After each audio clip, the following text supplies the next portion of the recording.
Hello दोस्तों, कैसे हो सभी लोग। आई होप सभी लोग बहुत अच्छे होंगे और सभी लोग परीक्षा की तैयारी में जुड़ गए होंगे और सभी लोग अपने पढ़ाई में बिजी होंगे। दोस्तों अभी तक मैंने आप लोगों को पढ़ाया है चैप्टर 5 तक, पूरा मैंने कंप्लीट कर दिया है। आई होप आपने सारे वीडियो को देखा होगा लेक्चर वाइज। अब जो वीडियो मिल रहा है इसमें ज़्यादा टॉपिक्स नहीं मिलेंगे, ऑर्गेनिक में बस बहुत सारा टॉपिक आपको देखने के लिए मिला होगा। अब जो हमारा लेक्चर चलेगा, मतलब चैप्टर ये जो 6 है फिजिकल केमिस्ट्री का पार्ट है। ऑलरेडी मैंने एक और चैप्टर को बताया फिजिकल केमिस्ट्री में, है ना, केमिकल इक्विलिब्रियम के बारे में मैंने बहुत अच्छे से बात किया। तो आज की वीडियो में हम देखेंगे चैप्टर 6 को। चैप्टर 6 में क्या पढ़ना है, क्या समझना है, उसको मैंने थोड़ा सा फाइंड आउट कर लिया है कि हमको बेसिकली जो चीज़ें हैं उनको किन किन चीज़ों को हमको मुख्य रूप से पढ़ना है, इसको मैंने लिख रखा है। फिर आज की वीडियो में हम पूरा इनका इंट्रोडक्शन देखेंगे और ये सारे चीज़ों को लेक्चर वाइज देखते जाएंगे दोस्तों, ठीक है। उसके बाद बच जाएगा 7 और 8, 2 ही चैप्टर और बचेगा। कुल मिला के मैं कोशिश कर रहा हूँ कि आप लोगों का जो पूरा सिलेबस है वो समय के पहले पूरा हो जाए, राइट ना। तो वीडियो के लास्ट तक बने रहना। चैनल में नया हो तो चैनल को जाके सब्सक्राइब जरूर कर लेना, ठीक है। सबसे पहले है हम देखेंगे कि आयनिक इक्विलिब्रियम जो होते हैं इनका परिचय क्या है। तो ये इंट्रोडक्शन को जानना सबसे हम सबके लिए जरूरी होता है, इनका परिचय जानना जरूरी होता है। तो इसके बारे में मैं आज इस वीडियो में बात करूंगा। दूसरा है इलेक्ट्रोलाइट। भाई इलेक्ट्रोलाइट क्या होते हैं, जब भी कोई हमारे पास मॉलिक्यूल्स हो या ग्रुप हो, अगर वो प्लस और माइनस में टूट जाता है, कोई भी सॉल्वेंट के फॉर्म में जल के साथ में अगर उसको डाल देते हैं, जैसे कि नमक है ना, नमक को अगर हम पानी में डालेंगे तो अपने आयन में टूट जाएगा। तो होता है हमारे पास विद्युत अपघट्य होता है, इसको डिटेल करेंगे बहुत अच्छा से, आप देखते जाना। पीएच स्केल आपने पढ़ा होगा 10 क्लास में। पीएच पैमाना क्या होता है सभी लोग जानते हैं, अम्ल और क्षार को मापने के लिए स्केल का यूज करते हैं, उसका नाम है पीएच स्केल। अगला है हमारे पास कॉमन आयन इफेक्ट, सम आयन प्रभाव क्या होता है, ये भी हम लोग देखेंगे। ये चौथा हमारे पास टॉपिक हो जाएगा, क्लियर हो। पांचवा सॉल्ट हाइड्रोलिसिस, लवण जल अपघटन, ये भी हम देखेंगे। सॉल्ट हमारे पास हाइड्रोलिसिस क्या होता है, सॉल्ट कैसे बनता है, प्लस और माइनस की मिला देने से, एसिड और बेस की मिला देने से सॉल्ट बनता है, पता है आपको। बफर सॉल्यूशन सबसे इंपॉर्टेंट हमारे पास टॉपिक बनेगा, ये 6वां टॉपिक हो जाएगा। 7वां है हेंडरसन समीकरण। हेंडरसन समीकरण क्या होता है, इसको भी हम लोग इस वीडियो में देखेंगे। और जो भी चीज रहेगा इसके जैसे पीएच स्केल के महत्व मिलेंगे, उसके अंदर में जो जो छोटा छोटा और पॉइंट है, उनका बिंदु है, उनको भी हम लोग कवर कर लेंगे। तो यही 7 बिंदु को हमको मुख्य रूप से कवर करना है, जिसमें ये इंट्रोडक्शन के बारे में तो आप लोगों का ज्ञान होना चाहिए। पेपर में इंट्रोडक्शन पूछा नहीं जाता है, लेकिन भाई इंट्रोडक्शन के बेस पर आप सारे चीज़ों को समझते जाएंगे कि कौन कौन से टर्म हमारे पास यूज हम लोग करेंगे और किसको हम लोग नहीं करेंगे। तो ये चीज़ आप इंट्रोडक्शन में देख पाएंगे। इलेक्ट्रोलाइट आईएमपी पार्ट है, ये भी इसमें जो टर्म मिलेंगे, जो इसके पार्ट मिलेंगे, उसी के बेस पर ये चीजें आप समझ पाएंगे। सबसे इंपॉर्टेंट सवाल यहां पर बनता है, पीएच स्केल आता है, इसको सबसे ज्यादा हाईलाइट करना है आप लोगों को। और हमारे पास ये आईएमपी क्वेश्चन बनता है, बफर सॉल्यूशन बनता है, हेंडरसन समीकरण बनता है। शायद आईएमपी क्वेश्चन में अगर मैंने इसको हेंडरसन समीकरण को नहीं लिया हुआ है तो आप लोग ध्यान रखिएगा, हेंडरसन समीकरण आपको लेक्चर के माध्यम से मिल रहा होगा, तो वहां पर आप सारे बच्चे कर लीजिएगा। अगर आप मेरे साथ पढ़ रहे होंगे, डेली नोटिफिकेशन में जाता होगा, तो शायद ये टॉपिक मैंने डालने के लिए भूल गया है, जब मैं आईएमपी क्वेश्चन निकाला तो इसको आप करेंगे। तो कुल मिला के सारे टॉपिक को हमको पढ़ना है, लेकिन बेसिकली मोस्ट इंपॉर्टेंट है 1, 2 और यहाँ पर आपको ये 3 और ये 4, ठीक है। इसके अंतर्गत और भी है, इसके बारे में जानकारी और है, अंदर डिटेल करेंगे हम लोग।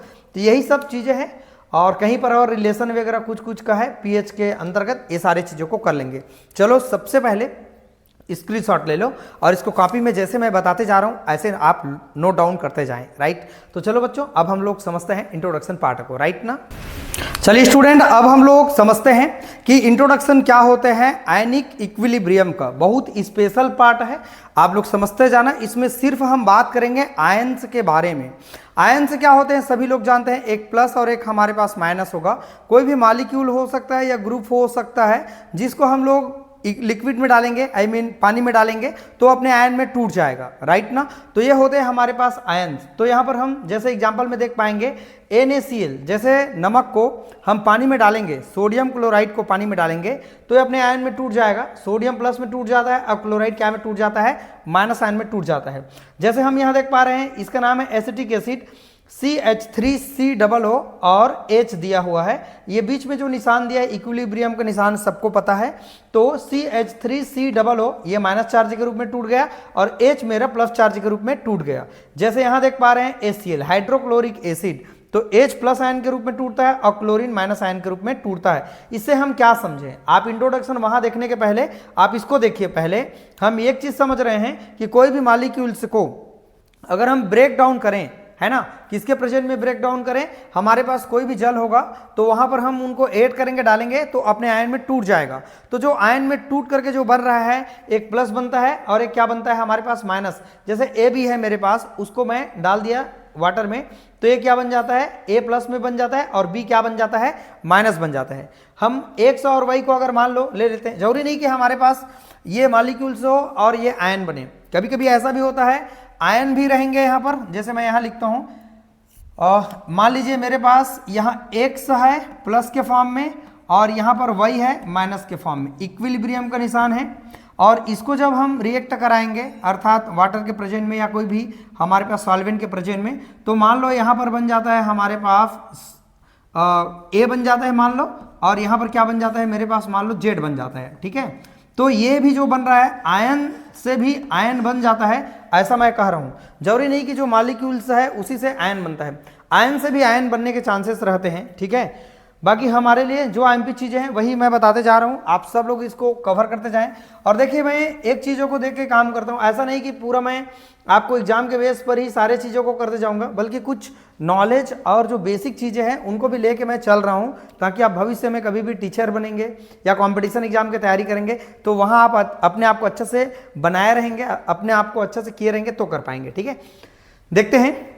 देखो, बहुत से रासायनिक अभिक्रिया जलीय विलयन में होते हैं, नो डाउट। जो हमारे पास रिएक्शंस होते हैं वो हमारे पास कौन से फॉर्म में होते हैं, जलीय विलयन में, अर्थात एक्वस फॉर्म में होता है। क्यों होता है, क्योंकि जल एक अच्छा क्या होता है, विलायक होता है। Water is the good solvent, water जो होता है हमारे पास बहुत बढ़िया सॉल्वेंट होता है। ठीक है, आयनिक बंध यौगिक प्रायः जल में विलय करने पर आयन में परिवर्तित हो जाते हैं। सही बात है भाई, जो भी हमारे पास आयनिक बॉन्ड बना हुआ है, मान लो मेरे पास KCl है ना, KCl है, मेरे पास HCl है ना, मेरे पास नमक है NaCl है, ऐसे कुछ मॉलिक्यूल्स है जो बॉन्ड आयनिक बॉन्ड होता है, आयनिक बॉन्ड बना के रखा हुआ है। जो भी हमारे पास जो कंपाउंड होगा, जैसे सल्फ्यूरिक एसिड है H2SO4 सल्फ्यूरिक एसिड है ना, नाइट्रिक एसिड है HNO3, बहुत सारे हैं कंपाउंड जो आयन के फॉर्म में होते हैं, अपने आप को आयन के रूप में लेके चलते हैं। तो जिसे हम लोग जल में विलय अगर कर दें तो आयन में परिवर्तित हो जाते हैं। ये तो बात आप सभी लोग जानेंगे भाई कि जो भी आयनिक कंपाउंड, जैसे कि यहाँ पर नमक है,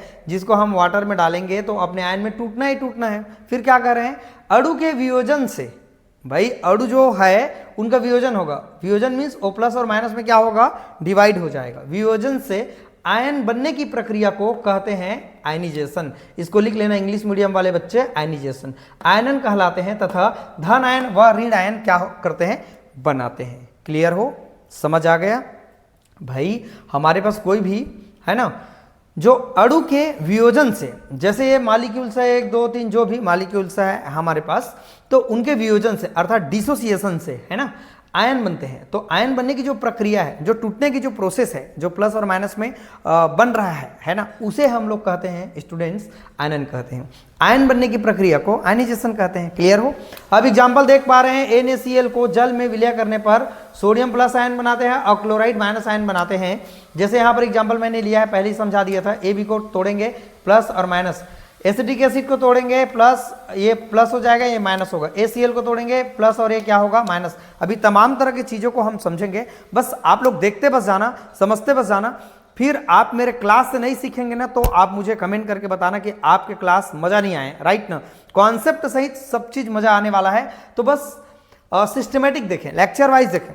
कहीं भी कोई भी टॉपिक में आएंगे तो नहीं समझ आएगा। अब देखते हैं भाई, हमारे पास जो आयनन होते हैं उसको कोई ना कोई प्रभावित करता है, इफेक्ट करता है ना। कोई भी कारक है वो क्या करता है, उनको कोई फैक्टर है जो उनको इफेक्ट करता है। किसको, आयनन की प्रक्रिया, नो डाउट करेगा ही करेगा। जैसे पहले तो एक बात है कि हमारे पास जो मॉलिक्यूल्स है, जो इलेक्ट्रोलाइट है, उसके नेचर के ऊपर डिपेंड करता है, सॉल्वेंट के ऊपर डिपेंड करता है, करेगा कि नहीं करेगा, टेम्परेचर के ऊपर डिपेंड करेगा। जैसे यहाँ देखो, पहला है मेरे पास विलायक की प्रकृति के ऊपर, नेचर ऑफ द सॉल्वेंट। भाई जो सॉल्वेंट आप ले रहे हैं किसके साथ कौन अच्छा घुलेगा, तो सॉल्वेंट भी तो होना चाहिए ना। एक हमारे पास मॉलिक्यूल्स है, वो अच्छा है मेरा मॉलिक्यूल्स, मान लो जो मॉलिक्यूल्स जो प्लस और माइनस में डिवाइड हो रहा है, अगर वो अच्छा है मान लीजिए, तो उसका सॉल्वेंट को भी अच्छा होना चाहिए।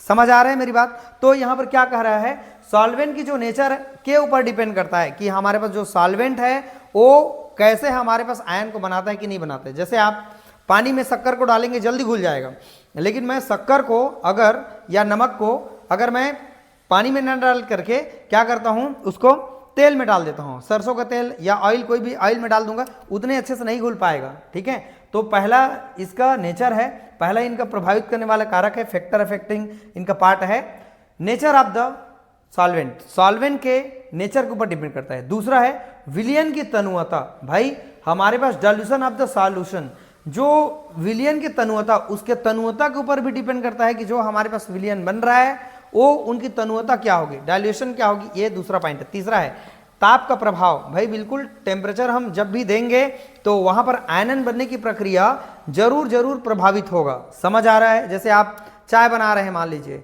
शक्कर को डाल दिया या नमक को आपने डाल दिया, मान लो उसमें थोड़ा एक कहने के बाद है पानी में आपने किसको डाल दिया, नमक को डाल दिया। ठीक है, अगर आप सिंपल ही ऐसे उनको राउंड करते रहेंगे तो उतने अच्छे से नहीं डिजॉल्व होगा, लेकिन टेम्परेचर हम देंगे तो ऑटोमेटिकली क्या होगा, जल्दी डिजॉल्व होगा, क्योंकि टेम्परेचर से मॉलिक्यूल की जो एक्टिविटी होती है वो बच्चों बढ़ जाती है, राइट ना। तो टेम्परेचर प्रभावित करता है कोई भी हमारे पास आयन बनते हैं उसको। क्लियर। तो स्टूडेंट यहां पर दिया हुआ है विद्युत अपघट्य की प्रकृति, राइट ना। ये भी हमारे पास कोई भी आयनन प्रक्रिया होता है उनको इफेक्ट डालते हैं।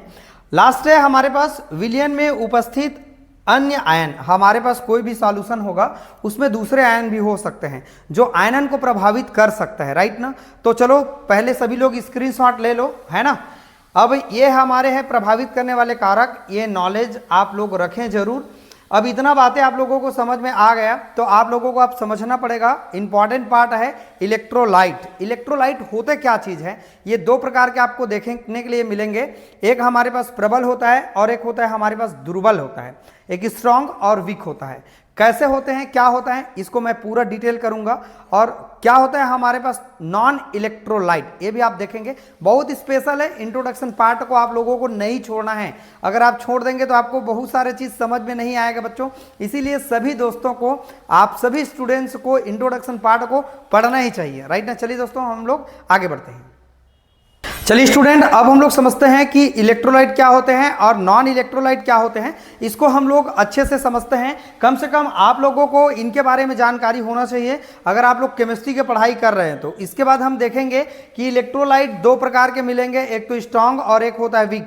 क्या होता है मैं पूरा डिटेल करूंगा, आप छोटे से वीडियो में समझते जाना। करीबन ये 20-25 मिनट का वीडियो बनेगा, छोटा नहीं है एकदम रहने को, लेकिन आपको इतना तो समझाना पड़ेगा। 5-7 मिनट में मैं क्या समझाऊंगा।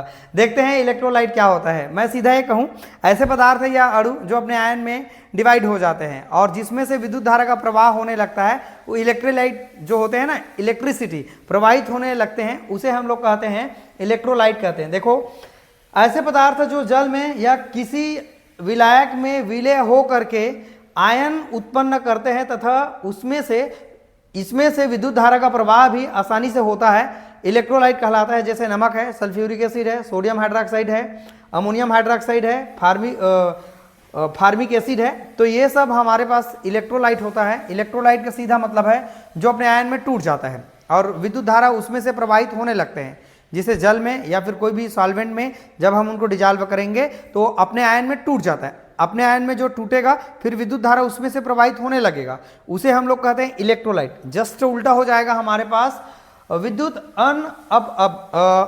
अपघट्य। क्या हो जाएगा, विद्युत अपघट्य, नॉन इलेक्ट्रोलाइट। ऐसे पदार्थ या अणु जो घोलने पर या लिख देना जल में घोलने पर आयन उत्पन्न नहीं करते हैं, उसे हम लोग कहते हैं नॉन इलेक्ट्रोलाइट कहते हैं। जैसे कि शर्करा, यूरिया आदि। सब लोगों को बात समझ आ गया, सिंपल मीनिंग है, जो अपने आयन में विभाजित नहीं होते हैं और उसमें से विद्युत धारा का प्रवाह भी नहीं होता है। इसमें आयन बनते हैं और विद्युत धारा का प्रवाह होता है, तो ये है इलेक्ट्रोलाइट। और नीचे वाला जो है नॉन इलेक्ट्रोलाइट, इंग्लिश नाम याद रखेंगे, है ना, विद्युत अपघट्य। क्लियर हो। इसमें आयन नहीं बनते हैं तो विद्युत धारा का प्रवाह होने का कोई चांसेस है ही नहीं। इसका एग्जाम्पल है शर्करा, यूरिया आदि, इसका एग्जाम्पल है, 2-4 आप याद करेंगे। चलिए अब हम लोग समझते हैं आयन की मात्रा कैसे ज्ञात किया जाता है। तो आयन की मात्रा अल्फा बराबर, इसको आयन की जो मात्रा है उसको अल्फा से ज्ञात किया जाता है, बराबर क्या लिखते हैं, वियोजित हुए कुल मोलों की मात्रा अपॉन या बटे बोल सकते हैं लिए गए कुल मोलों की संख्या होती है। अर्थात हमने उस सॉल्यूशन में कितना कुल मोल लिए हैं और उसमें कितना हमने मिलाया है, कितना डिजॉल्व किया हुआ है, यही होता है हमारे पास आयन की मात्रा होती है। ये थोड़ा बहुत आप दिमाग में रखेंगे, बाकी वही सिंपल चीज़ है। विद्युत अपघट्य क्या होते हैं, अर्थात इलेक्ट्रोलाइट क्या होते हैं, जो अपने आयन में आसानी से टूट जाते हैं, विद्युत धारा का प्रवाह होता है, इलेक्ट्रोलाइट है। नॉन इलेक्ट्रोलाइट क्या होता है, जो अपने आयन में नहीं टूटते हैं, है ना, तो उसे हम लोग क्या कहते हैं, नॉन इलेक्ट्रोलाइट के नाम से हम लोग जानते हैं। अब हम समझेंगे इलेक्ट्रोलाइट के कितने टाइप्स होते हैं, बहुत ज़्यादा इंपॉर्टेंट है दोस्तों, आपको समझना पड़ेगा, स्पेशल है ये वीडियो को, आपको छोड़ के नहीं जाना है। चलो फटाफट स्क्रीनशॉट सब लोग ले लो। तो चलिए स्टूडेंट्स, काफ़ी मेहनत लगता है, आप सब लोग हमारे चैनल को लाइक कर दें, सब्सक्राइब कर दें। चैनल में नए आए हों तो सब्सक्राइब तो जरूर कर लें, क्योंकि आप लोगों को नोटिफिकेशन तुरंत मिल जाएगा। चलिए दोस्तों, अब इसके टाइप्स की ओर हम लोग आगे बढ़ते हैं। तो चलिए फ्रेंड, अब हम लोग समझते हैं स्ट्रॉन्ग इलेक्ट्रोलाइट क्या होते हैं और वीक इलेक्ट्रोलाइट क्या होते हैं। बहुत इजी है, आप आसानी से समझ सकते हैं। देखो मैं अपने लैंग्वेज में बताता हूं। ऐसे हमारे पास जो आयन होगा, जो अपने आयन में आसानी से टूट जाते हैं, ऐसे पदार्थ या मॉलिक्यूल्स जो अपने आयन में पूर्णतः लगभग टूट जाते हैं, ठीक है, तो उसे हम लोग स्ट्रॉन्ग कहेंगे। लेकिन ऐसे भी कुछ पदार्थ होते हैं जो अपने आयन में आंशिक रूप से टूटते हैं, अर्थात पूर्ण रूप से नहीं टूट पाते हैं, तो उसे हम लोग कहते हैं दुर्बल विद्युत अपघट्य या वीक इलेक्ट्रोलाइट कहते हैं। समझते हैं टाइप ऑफ इलेक्ट्रोलाइट। आयन के आधार पर यह दो प्रकार के होता है। पहला है हमारे पास स्ट्रॉन्ग इलेक्ट्रोलाइट, प्रबल विद्युत अपघट्य। वे पदार्थ जो लगभग पूर्णतः आयनित हो जाते हैं उसे हम कहते हैं प्रबल, जो पूर्णतः टूट जाएगा अपने आयन में, राइट ना, तो उसे हम लोग प्रबल कहेंगे। जैसे हमारे पास 1 मोल KCl है का 1 लीटर में जलीय विलयन बनाने पर 1.0 मोल पोटेशियम K+ आयन तथा 1.0 मोल क्लोराइड माइनस आयन प्राप्त कराते हैं, मतलब प्राप्त होते हैं, तो उसे हम लोग क्या कहेंगे, प्रबल विद्युत अपघट्य कहेंगे। ठीक है, 1 मोल में हमारे पास 1.0 मोल टूट जाएगा ये पोटेशियम, और क्लोराइड भी टूट जाएगा 1.0 पॉइंट, है ना, तो ये हो जाएगा हमारे पास क्लोराइड आयन बनेगा। तो लगभग कहा जाए पूर्णतः आयन में टूट जाता है, प्रबल होता है। अन्य उदाहरण है NaCl, KCl, KBr, sodium hydroxide, HCl, nitric acid, sulphuric acid, ये सब इसके एग्जाम्पल है। और इसे हम एक तरफ तीर के निशान से दर्शाते हैं, ध्यान रखना। क्यों दर्शाते हैं, क्योंकि ये पूर्णतः अपने आयन में टूट जाते हैं, विभक्त हो जाते हैं लगभग। HCl है, जल के साथ हम उनको क्या करेंगे, डिजॉल्व करेंगे, तो H3O+ आयन बनेगा और chloride minus ion aqueous form में मिलेगा। ये भी आपका सेम दिखाई दे रहा है, बैलेंस कर सकते हैं, कोई कठिन नहीं है। दुर्बल विद्युत अपघट्य क्या होगा, वे विद्युत अपघट्य जो बहुत कम आयनित होते हैं, जो अपने आयन में बहुत कम टूटते हैं, या जिसका आंशिक आयनन होता है, अर्थात कम रूप में आयन बनेगा, उसे दुर्बल विद्युत अपघट्य कहेंगे। एग्जाम्पल है एसिटिक एसिड है, NH4OH आयन है और अमोनिया है।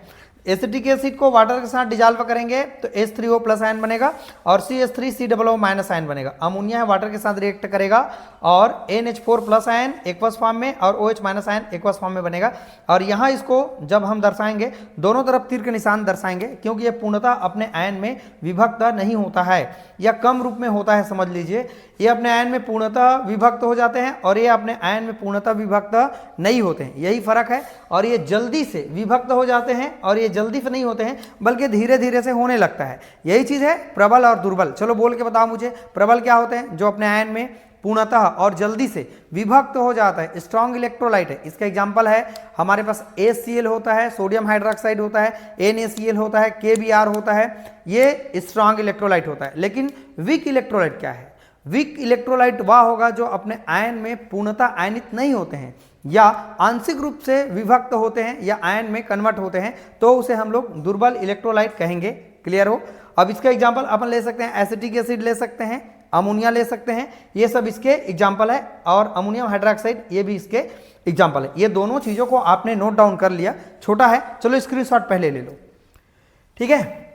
आप सभी बच्चे ने स्क्रीनशॉट ले लिया, प्रबल और दुर्बल विद्युत अपघट्य क्या होते हैं। अब मैं आपको बताने जा रहा हूं आयन और वियोजन में अंतर क्या है दोनों में, ये दोनों का छोटा छोटा परिभाषा है, लगता तो सेम है लेकिन आयन और वियोजन दोनों में थोड़ा सा अंतर है। मैं उसको भी आपको बता देता हूं क्योंकि हमको कॉन्सेप्ट को भी पूरा करना है, ऐसा नहीं कि पेपर के बेस पर ही पढ़े जा रहे हैं। मैं दोनों चीज़ को देख के काम करता हूं, आपका भी काम बिगड़े मत मीन्स क्या हो गया कि समय के साथ तैयारी हो जाए, मेरा मतलब ये है। अब ऐसा भी नहीं कि सिलेबस पूरा करने के चक्कर में इतना खोद खोद के पढ़ रहे हैं, पेपर हमारे पास एकदम पास है तो ऐसा भी दिक्कत हो जाएगा। तो पेपर को देख करके मैं आपको काम करता हूं, ठीक है दोस्तों। चलिए आगे बढ़ते हैं। चलिए स्टूडेंट, अब हम लोग समझते हैं कि हमारे पास वियोजन और आयनन होता क्या है। थोड़ा थोड़ा परिभाषा है और एकदम सिंपल है। देखो मैं आप सबके लिए कैसे फाइंड आउट करके जो आपका बेहतरीन चीज़ है उसको निकाल के देते जा रहा हूँ। कितना अच्छा बात है, जो काम करनी है उनको मैं साइड में रखते जा रहा हूँ। क्लियर हो? देखो डिसोसिएशन का मीनिंग आपको समझ में आना चाहिए। देखो क्या लिखा हूँ, जब कोई आयनिक यौगिक जल में घोला जाता है, जब भी कोई भी आयनिक यौगिक हमारे पास नमक हो या कोई और चीज हो जिसे हम लोग जल में घोलेंगे तो वह अपने अवयवी आयन में विभक्त हो जाता है, सेपरेट हो जाता है, डिवाइड हो जाता है ना।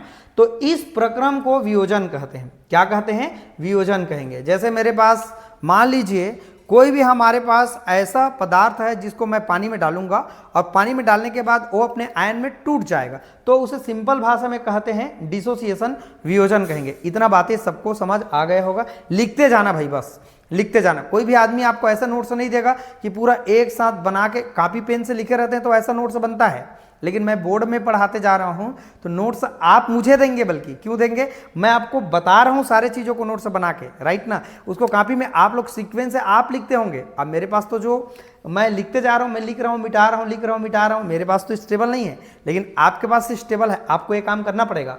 आयनन क्या है? ऐसे ध्रुवीय सहसंयोजी यौगिक जैसे कि HCl, जिनमें पहले से आयन नहीं होता है, पहले से आयन नहीं होता है, लेकिन जैसे उनको जल में घोला जाता है, घोले जाने पर आयन उत्पन्न करने लगते हैं, तो उसे इस प्रक्रम को कहते हैं आयनन कहते हैं। क्या कहते हैं? आयनन। रिपीट करके देखना, सब चीज समझ आएगा। यहां पर एक चीज है, पोलर हमारे पास मॉलिक्यूल से क्या होते हैं? पोलर मॉलिक्यूल्स या फिर आयन मॉलिक्यूल क्या होते हैं? ध्रुवीय अणु क्या है? ध्रुवीय अणु क्या होता है भाई? ध्रुवीय अणु का मीनिंग क्या होता है जानते हो? हमारे पास मान लो A है और B है, अगर हम इनको तोड़ दें तो A प्लस बन जाएगा और जो B माइनस बन जाएगा। दो जो प्लस और माइनस में डिवाइड होता है, ऐसे ही मॉलिक्यूल को पोलर मॉलिक्यूल कहते हैं। नमक हमारे पास पोलर मॉलिक्यूल है, वाटर भी पोलर है, और जो प्लस और माइनस में डिवाइड नहीं होता है वो हमारा नॉन पोलर होता है, अध्रुवीय होता है। बात समझ आ गया? तो ये भी आपके लिए कॉन्सेप्ट बहुत जरूरी था। जब कोई भी आयनिक यौगिक को जल में घोला जाता है तो वह अपने आयन में, अवयवी आयन में टूट जाता है। इस प्रक्रम को वियोजन कहते हैं। और आयनिजेशन का मतलब क्या होता है? ऐसे ध्रुवीय सहसंयोजी यौगिक जैसे कि HCl, जिसमें पहले से आयन नहीं होता है लेकिन उसमें होता है, याद रखना, लेकिन जल में घोला जाता है तो वह अपने आयन में क्या करने लगते हैं? कन्वर्ट हो जाते हैं, मतलब आयन उत्पन्न करने लगते हैं। जैसे जल में घोलेंगे ना तो आयन उत्पन्न करेगा, और जल में नहीं घोलेंगे तो उत्पन्न नहीं करेगा।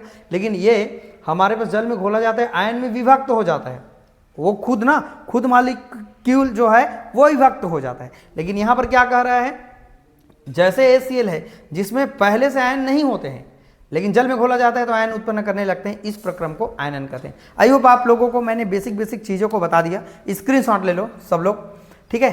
तो आप लोगों को मैंने 2-3 पेज बताया अच्छे से और समझाया क्या क्या इसमें चीज़ें को यूज करना है। अब इसके बाद जो हमारा क्लास आएगा इंपॉर्टेंट टॉपिक पर आएगा। जितने भी मैं टॉपिक पढ़ा रहा हूँ IMP क्वेश्चन में उसको बताऊँ या ना बताऊँ बात की बात है, लेकिन जितना टॉपिक मैं लेक्चर देते जा रहा हूँ लेक्चर वाइज, है ना, और व्हाट्सअप के ग्रुप में भी आप लोगों को मैं भेजता हूँ। मेरा नंबर है, आप चाहें तो नोट कर सकते हैं, 8818, है ना, और 8671, और ये हो जाएगा हमारे पास 95 हो जाएगा। ये 88188671 और ये है मेरे पास 95। ये हमारा व्हाट्सअप नंबर है। इस नंबर पर आप मुझे बोलेंगे कि व्हाट्सअप ग्रुप में ज्वाइन कर दो सर, तो हम अपना कॉलेज का नाम बताना और यूनिवर्सिटी का नाम बताना, अपना खुद का नाम बता देना, मैं आपको लिंक दे दूंगा, जाके ज्वाइन कर लेना। वहाँ करीबन हमारे पास 3 व्हाट्सअप ग्रुप अभी तक है, 1025 बच्चे व्हाट्सअप ग्रुप में ज्वाइन है, राइट ना। तो चलिए दोस्तों, वीडियो कैसा लगा? ये हमारा पहला क्लास था। आयनिक इक्विलिब्रियम का स्पेशल लगा होगा, आप लोगों को समझ में भी आया होगा। बहुत सारे चीज़ों को मैंने एक साथ मिला दिया और आप लोगों को बहुत अच्छे ढंग से समझाने की कोशिश किया। आई होप आपने समझा होगा। दिल से आप हमारे चैनल को सपोर्ट करें। आपके जितने दोस्त तैयार हैं उन लोगों को हमारे चैनल को जरूर आप लोग शेयर करें। चलिए दोस्तों, वीडियो को देखते रहना, समझते रहना। वीडियो अच्छा लगे तो लाइक कमेंट कर देना। चैनल में नए आए हो तो चैनल को जाके प्लीज़ सब्सक्राइब जरूर कर लेना, ठीक है। चलिए, वीडियो को आज करने के लिए थैंक यू सो मच।